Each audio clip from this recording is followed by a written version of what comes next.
Well, Merry Christmas. If you haven't said that yet to somebody, turn to somebody and say, Merry Christmas. And turn to somebody else and say, Merry Christmas. Feels pretty good, doesn't it? We made it. And there's nothing like a Christmas Eve service, is there? It's something we think about all year. You know, we can have all the holy spaces, all the wonderful worships in this place.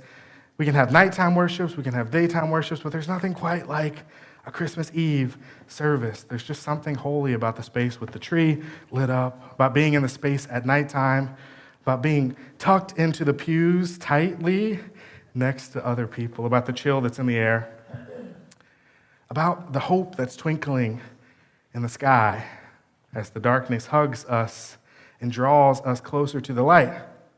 And it would be easy for us just to get lost in the festivities, right? The kiddos did so great with their play, didn't they? It was awesome, absolutely, right? And the music's been great so far. We've had great songs. And guess what? Tonight we get to take communion, which is a highlight. Absolutely. All the boxes are getting checked tonight.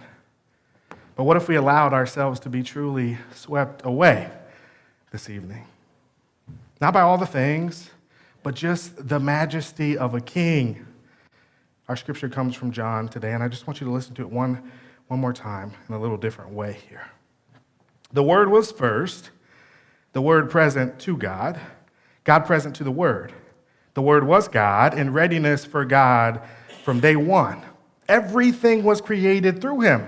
Nothing, not one thing came into being without him. What came into existence was life, and the life was light to live by. The light blazed out of darkness, and darkness could not put it out.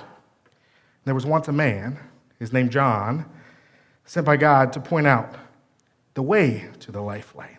And he came to show everyone where to look, who to believe in.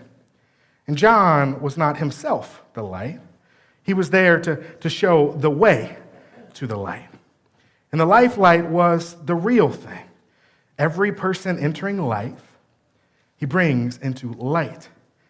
He was in the world was there through him, and yet the world didn't even notice.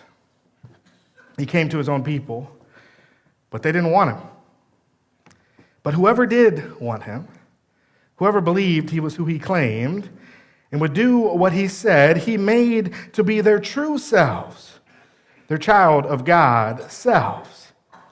These are the God begotten, not blood begotten, not flesh begotten, not sex begotten. The Word became flesh and blood and moved into the neighborhood. And we saw the glory with our own eyes, the one-of-a-kind glory, like Father, like Son, generous inside and out, true from start to finish. And John pointed him out and said, "This is the one that I told you was coming after me, but in fact was ahead of me. He's always been ahead of me, has always had the first word." We all live off his generous abundance, gift after gift after gift. We got the basics from Moses, and then this exuberant giving and receiving, this endless knowing and understanding, all of this came through Jesus the Messiah. No one has ever seen God, not so much as a glimpse. This one-of-a-kind God expression who exists at the very heart of the Father has made him plain as day. You know, Dr. John MacArthur said that the most profound words, particularly the four most profound words in the Bible, come from this passage of John. The Word became flesh. And I think if you sit with it, you might agree. You see, some of the miracle of Jesus' birth has been stripped from us all these years later. We don't fully appreciate the wonder that is Jesus' entry into this world because we've heard the story so many times. We've heard the story so many times that we've started to piece it together for ourselves to combine this gospel birth narrative into one cohesive story, to fill in all the blank spots with our own inferences. For instance, which gospel mentions an innkeeper? Anybody know? None of them. Which gospel mentions a stable? None of them. How many magi were there? We don't actually know. The tradition of passing down a story from generation to generation is a beautiful thing, right? Children learning that the light came to save them and save the world. And entering the world, just as we all do, Jesus comes, glory wrapped in vulnerability. But it requires intentionality for a story not to lose its weight. You see, in those days before Jesus arrived in the world, there was a barrier between man and God. Access to God was limited to the prophets, to the religious leaders, and to the most faithful people of God. And as a result of this distance, there was great despair across all the lands. But then enters a little child, a Prince of Peace, to a world in such desperate need. And all of a sudden, there was hope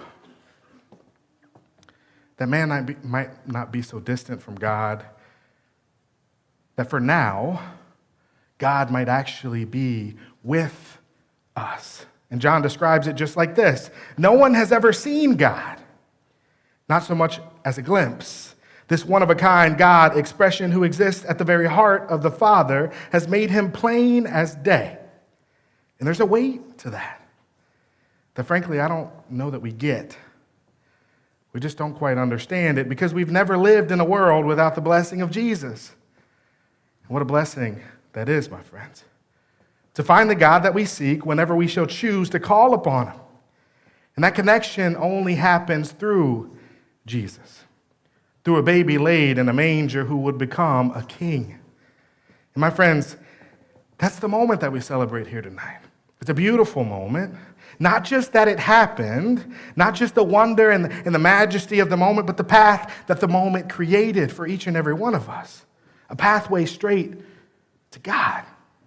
The Word became flesh and blood and moved into the neighborhood. And we saw glory with our own eyes. The one-of-a-kind glory like Father, like Son, generous inside and out, true from start to finish. And John pointed him out, and he said, this is the one that I told you was coming after me, but in fact was ahead of me. He has always been ahead of me, always had the first word. And we all live off of his generous abundance, gift after gift after gift. And that's the truth, isn't it? That we still revel in the gift that God's light brings. But it's easy to forget, isn't it, friends?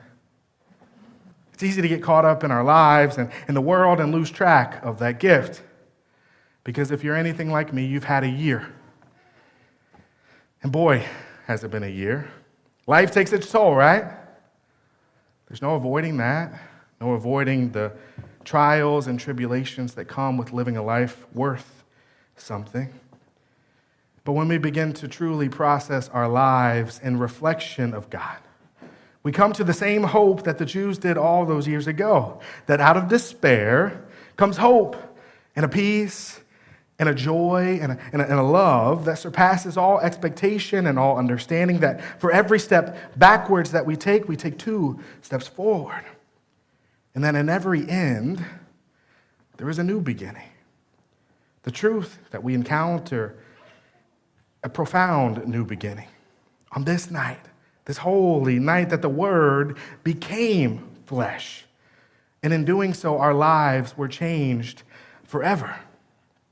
My friend, I don't know what the next days or weeks or even the next years may have in store for you.